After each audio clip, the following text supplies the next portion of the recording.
Hello. This is AJT500 slash Talented Track 98 slash Heloise Wonderwise slash Hilo, and your boy came to yap.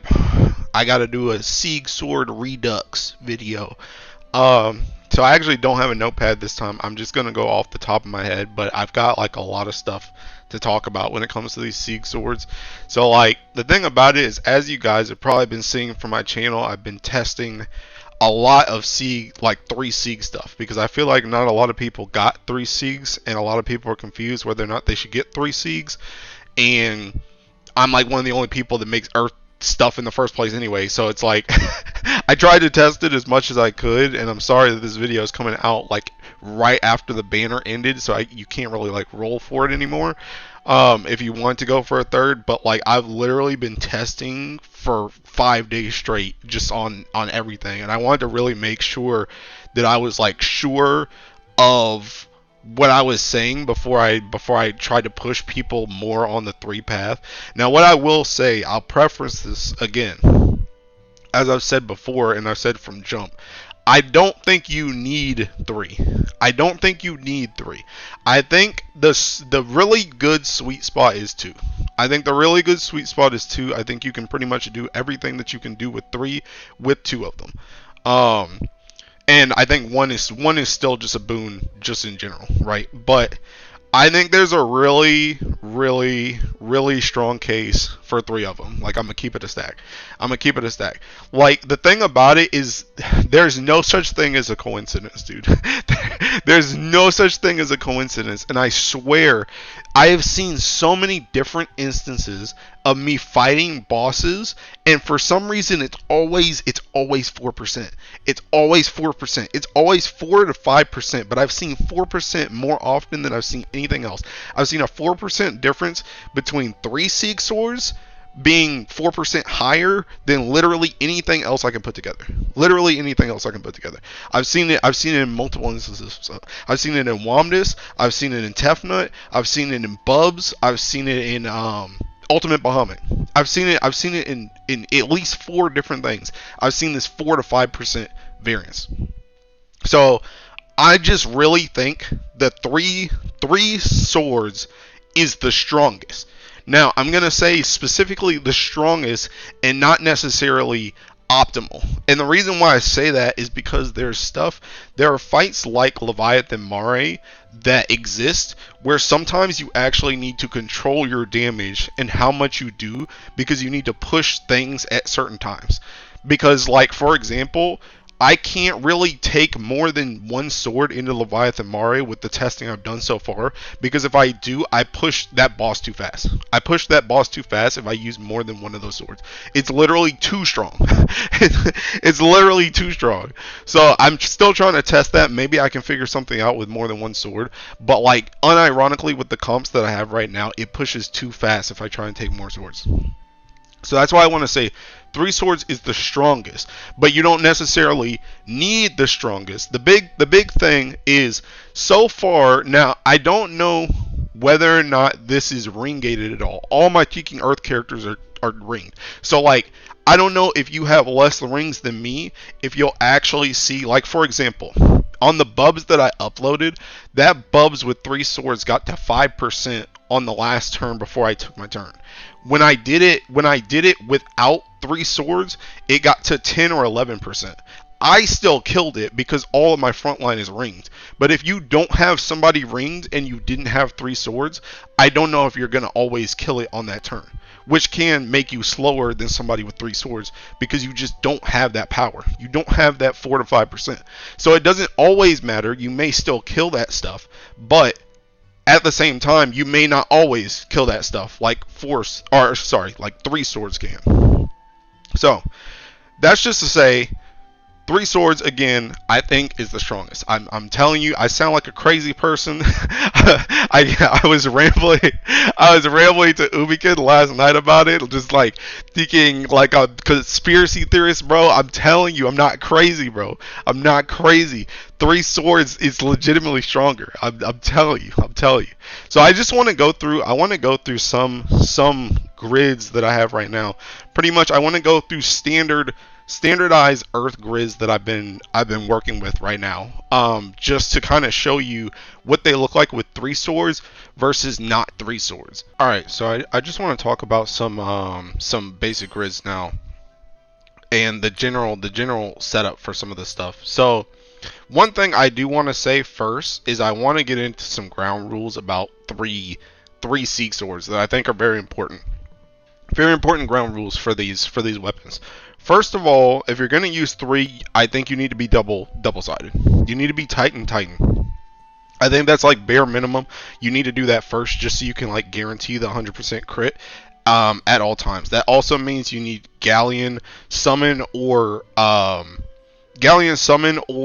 Uriel in your backline, preferably both if you can fit them both. You usually bring Galleon over Uriel though, just because Lobelia is super strong backline. You need that. Second, Medusa Katana. I think you need 2 Medusa Katanas at all times. I'm going to talk a little bit about Medusa Katanas here just as well. I'm starting to see the vision. I know when Medusa Katanas first came out, we were all like, why does this thing have HP? Why does this have HP? That's so useless. That's so dumb. Why does it have HP? And it's like, honestly, I feel like one of those things. I'm sure complaining helped. I'm sure complaining helped, at least a little bit. But it's one of those things where it kind of sucks because this is a gacha game, so they don't get released all at the same time. Not everything gets released all at the same time. So when you look at when Medusa Katana first came out, it's like, why would you use this HP with Galleon Grid? It doesn't make any sense. You're already capped on HP. And then it was like, as we slowly started to move out of Galleon Grid into only Medusa related grids, it was like, oh, okay, the HP is starting to make a little bit more sense, because we're losing the HP and the defense from Galleon, so we have a little bit more HP to help. Now we have Sieg swords that literally hit us, if you're running 3, minus 30% defense. Now the HP really makes sense because it's like, oh, now I understand why this has HP. That works extremely well, because if this was a different stat, we would be dying. We would be dying. But even now, with minus 30% defense, we're honestly not dying that much. It's honestly, the minus 30% defense is almost just to kind of make it fair. Fair for like other elements when it's working with it. But side tangent about Medusa Katana aside, again, I think you need two Medusa Katanas at all time. Not only to help you stay alive, but also because the Medusa Katana, the amp on your auto attacks plus the amp on the crits that you're getting from the Sieg plays into also getting you higher echoes that you're getting from the Sieg as well. So pretty much these 2 weapons, in my opinion, go hand in hand. And if you're going to run 3 Sieg swords, you need 2 Medusa Katanas pretty much at all times. Technically, you can use 1, but I think 2 is like the sweet spot. I really do. Next requirement for using three Sieg swords, don't gimp your TA. Now, we do kind of get lucky because, and I say lucky, but this is another thing I've told you guys before, and like I said, I'm sure at all times Cygames doesn't have the whole master plan completely planned out. There's no shot, right? But if they do, then my words have even more credence to them. But I've said before that I don't think that Cygames is as dumb as we say they are a lot of times. I really don't, because it's like, in a situation like this, look at this grid, right? This grid, the only TA we have in here is our Opus and our Ultima, and this only puts our TA at 55%, which is pretty low. But then you remember who's in this party. Raziel. And not only do all of our characters here, Raziel plays into Katana just because she's Raziel. Naru plays into Katana. Makara plays into Katana. Glorybringer plays into Katana. They all get access to this Ultima for this this multi-attack rate, and Raziel's S2 also gives you 50%. So even though we're not even running TA, if you're bringing Raziel, which you're going to bring in a lot of your full auto and bursty comps, you can hit 100% TA without having to build 100% TA, which gives you more room for those 3 swords, which you may not have had if you actually had to run TA. And this is the type of thing I say when I say side games might not be as dumb as you think they are, because they actually plan some of this stuff out, because all of that stuff works out perfectly. It works out perfectly when it comes to the TA. That being said, though, not every composition does work this perfectly. An example that I said before when I was talking about Leviathan Mare is this comp right here that uses Siegfried. This actually uses, I use 2 World Enders for this, not only for all the skill damage that this group does, but also because even though Sieg's S2 after 1 Ogi does give him 100% TA, or at least it gives him a lot more TA. I can't even remember if it's 100%. But it gives him more TA. He would hit 100% with that buff. But he doesn't get access to that empowered buff on turn 1. And I need him to triple attack turn 1 because I need him to Ogi turn 2. And if he doesn't triple attack turn 1, then he doesn't Ogi turn 2. So this is the reason why the third rule for the 3 Sieg swords is that you can't gimp your TA on your party. And this is another reason why I said before that I think 3 Sieg swords is the strongest, but it's not always optimal. Not only does Leviathan Mare push faster if you have 3 Sieg swords, which can just wipe you in general, but also you need to be able to play into the TA for Siegfried to make him consistent and make the composition consistent, and his damage consistent. So that's the reason why I say they are the strongest, but that doesn't necessarily mean they're always optimal. The fourth rule for the 3 Sieg swords is purely just the comp shouldn't always be Ogi. I think that one's kind of self-explanatory, but it's mostly built around autos. It's mostly built around like hunting and like I guess like luchador / sumapito stuff right now, not built around Ogi. I don't really see any reason to bring this in Ogi comp as of right now. So yeah, I wouldn't do that. But those are pretty much the 4 rules. I'll go over them again because I went over kind of different sections of stuff while I was talking about them. But the 4 rules for 3 Sieg swords, in my opinion, is you must always be double-sided. You should have 2 Medusa katanas. You should not gimp your TA, and you shouldn't be always Oging. Oging at times is okay, as long as you're still, for the most part, auto-attacking. They're okay. For example, again, Leviathan Mare, comp like this, where you do Ogi, but for the most part, you're doing auto-attacks and skill damage. So, those are pretty much the rules for this. Now, when it comes to the actual grids, this is what base grid in party looks like, in my opinion. I think bare minimum, we have to go off of the rules again. You're always, main hand, we're just going to always assume is hunting or like a Sky Piercer or something.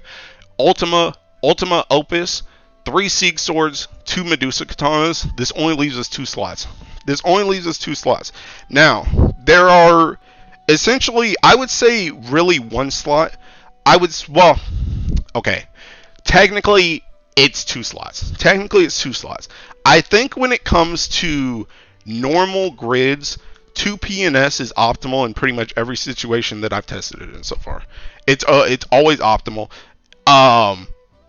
Even with a lot of skill damage like Makara or Raziel nukes or Uriel, anything like that, even with skill damage, I think 2 PNS beats out putting in a World Ender here. But technically you could take out 1 PNS and put in a World Ender. You could take out both PNS and put in 2 World Enders. You could technically put in like a Celestial there. What else could you put in? That's pretty much it. I guess, did I say Cane Tana already? You could put in a Cane Tana there. Oh, you could also put in a Sieg Dagger. Now, the thing about Sieg Dagger is Sieg Dagger, I feel like somehow the madmen pulled it off. Sieg Dagger, in my opinion, has unironically dropped like a rock when it comes to full auto-related activities now. I mentioned this before in the original video, but because Sieg Dagger when you take the dot damage, it triggers the it triggers the dot damage on your characters, which takes time. But it also takes the echo pop up on your characters. If you're doing any type of full auto and you don't need that extra damage, which you don't really need that damage because you can pretty much rival that damage anyway with just 2 PNS. It's always going to be faster to not bring the Sieg Dagger because you don't have to sit through all those animations for the dot damage plus the echo coming up. So Sieg Dagger, unironically, when it comes to normal grids, they kind of drop. Now, I do think when it comes to extra grids and when you're refreshing specifically, that's when they come back because you're going to be ignoring that animation regardless. So your time is not lost and you're just getting the damage for free. Granted, again, in normal grids, I still think the supplemental plus the damage cap of the PNS is better because you have less damage cap and supplemental to work with just in general because you have less space in that grid. Whereas with extra grids, that's when you can kind of bring the daggers in, and I'll show those in a minute. But yeah, pretty much those are the only 2 slots you can mess around with. But I would say from everything I've tested so far, 2 PNS is the best for that slot, even if you're trying to deal with skill damage or if you need extra damage. It's just this does the most. This does the most from what I've seen. Alright, so now that we talked about normal grids, I'm going to go on to extra grids. And I have to start with the GOAT, Komatsu. Komatsu right here, hour 1, 30 minutes, 1, he already had it figured out. I've tried so much different stuff. I've tried so much different stuff on Fall Zero. I've tried so much different stuff on Fall Zero. But this got me the highest. It got me the highest DPM that I've gotten so far, and just does the most damage in general. He got it off rip. He got it off rip. So let me break down this grid first of all. First of all, this is 3 Sieg Sword grid, right? 3 Sieg Sword grid. Remember the rules from before. You have to use, well, obviously you have to use Hunte. You use your Opus. You use 2 Medusas. So essentially you have 3 slots here. Assuming you're bringing Galleon, which you should for the back line here. You're already maxed on crit. So the main thing that you need to bring out of this grid is damage and triple attack, specifically triple attack. Now the thing about it is, I would say here the Sieg Dagger again, you're mashing in Fall Zero. By the way, this grid is specifically for Fall Zero. But I would say you're pretty much going to use this exact same grid. You may potentially use a special dagger for Hexa just so you can hit skill damage caps and for like the 2 mil hit triggers, and so you can hit like the Ogi cap at the very end at 15%. But I think it's pretty much the exact same grid for Hexa. The Sieg Dagger is here because you're mashing, you're refreshing, you're skipping the animation. It's good there, and you also have extra space for it just in general because your Ultima goes down here. Next, PNS. PNS is PNS. You really want PNS, but the thing about it, specifically in Fall Zero, and I would say also for Hexa too, because Hexa you're probably playing Olivia and Sarasa, and that does a lot of skill damage as well. You're also probably playing Berserker, so you're doing a ton of skill damage with those 3. But PNS, you can't really fit 2 of them. Technically you can, but World Ender, I've said it before, skill damage is so busted that you really want a skill damage piece. You really want a skill damage piece. You really do. You really do. So you kind of really want PNS, but you also really need one of these. So you kind of just take one of each for your last 2 slots. Now, I've been a big advocate for the Mana Mail weapon because me personally, when it comes to Fall Zero, in my opinion, the way you should kind of deal with that boss is the more turns you can take, it's usually the better. If you can mash, that's probably better. That's probably better. If the more turns you can take, that's probably better. You can carry the raid. You can make sure people can actually get to where they need to be, and you can kill it by yourself, and you can do a ton of damage if you can mash. So I like the Mana Mail weapon. But this is the thing about the TA. This grid is very hyper specific when it comes to TA. It's very hyper specific. So, for one thing, if you look at the TA here, I have 65% TA here from on my MC, who technically MC and Kame are the only two that matter. That 65 is already enough. Makra double strikes all the time, but that plus Olivia S2 and then Olivia S2 recast will give her triple attack. She's fine, and Makra is fine. We're mostly looking at MC and Kame in order to get them to 100% triple. So I'm already at 65. I'm bringing, I guess another thing is I'm also getting 5% from my Wonder here. I don't know which one this is, but you get 5%. Whichever element that is, Earth already has their 15, so it's 5% there, right?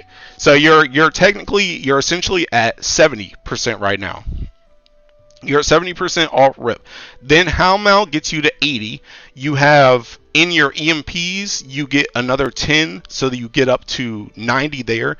Then you have Ultimate Mastery, which gives you 3 right here, and then you also have innately Chaos Ruler has 3%, but you also have your completion bonus that will put you at 100%.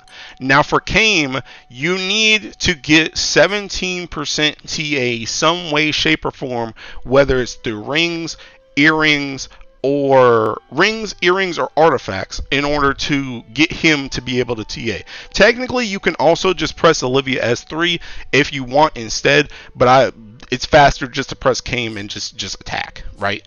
But a good artifact type for this, and this is in the Fall Zero video that I put out before this, is this boosted triple attack rate when 50% above. If you can get one of these that also has like triple attack on it too, you're probably set. My Kame also has ridiculous 9% triple attack ring, which also helps a lot there, and he has a base 3% triple attack. So pretty much you need to be able to get, again, you need to follow the rules of 3 Sieg swords. You need to not gimp your TA.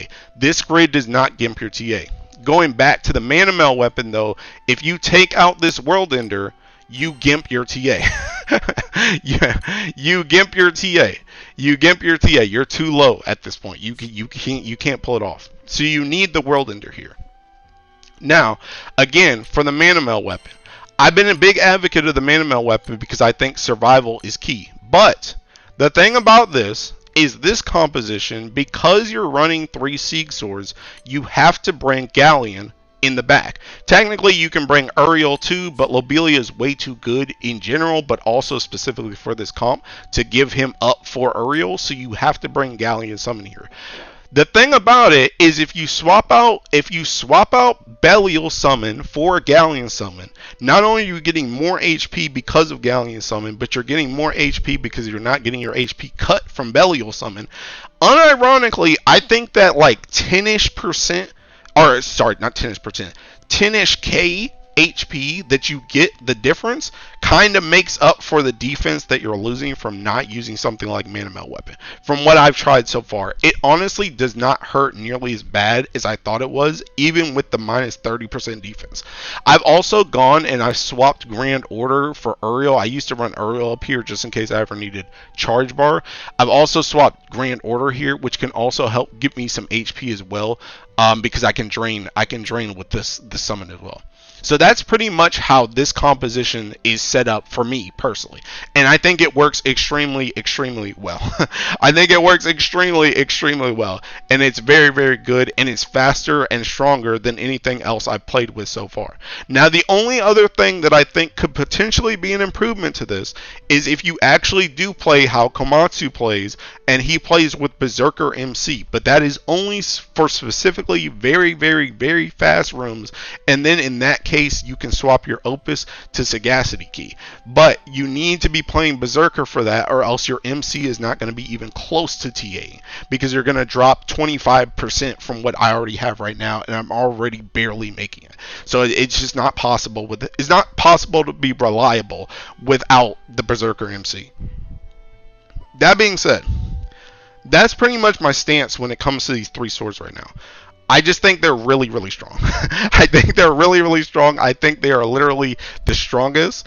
And like I said, strongest, not necessarily always optimal, and not always required. Again, if you only have 1 sword, if you only have 2 swords, you are fine. You do not need 3. I still pretty much stick to what I said originally, where 3 is for the freaks. 3 is for the freaks. Until we get to a point where, specifically probably like Guild War, or if they increase HP, or there's like some new raids that come out or something, there has not been a raid so far that me personally, again, this could potentially be ring or artifact gated. There has not been a raid so far that I haven't been able to beat with 2 that I could beat with 3. They pretty much always die on the same turn. It's just that I can tell that there's a noticeable 4 to 5% increase when I use 3 swords as opposed to 2 or 1. So that's pretty much all I have to say about 3 swords. I just feel like I need to talk about this some more because I know some people still have questions on it. And like I said, I've been putting out so many videos of so much different stuff because I've just been testing the 3 swords a lot. I really have.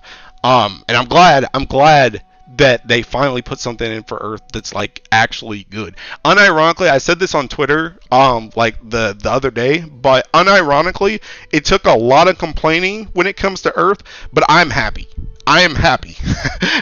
I am happy. We could still have some better characters, but honestly, the grid is very, very strong right now. It's very, very strong right now, and it can push through a lot of the clunkiness that the characters have because your MC and the grid supporting your MC is very, very strong right now, and Makara is very, very strong right now. It's like Earth right now is actually really, really good. It's really, really good. Like I am happy. I am happy. So thank you, Side Games. Clap, clap, clap, clap for you. You did good. I see your vision. Thank you for not making this element absolute dog water. Thank you. I appreciate that. I sincerely do. I need to clown on you when you're trash, but I need to praise you too when you're doing good. So good job. Good job. I'm proud. But yeah, I think that's pretty much it for the three sword thing. I just again like I want to say, I've just been testing a lot, and I wanted to try and put that into a video format again because I know people have had a lot of questions. But I've tried to test as much as I can, and this is just what I found personally. Maybe you found something different, but this is what I found personally. So I like the three swords myself. So I think that's it. If I think of anything else, I'll put in an addendum. That being said, though, thanks for watching. Thanks for the support as always, and I will see you in the next one. Bye bye.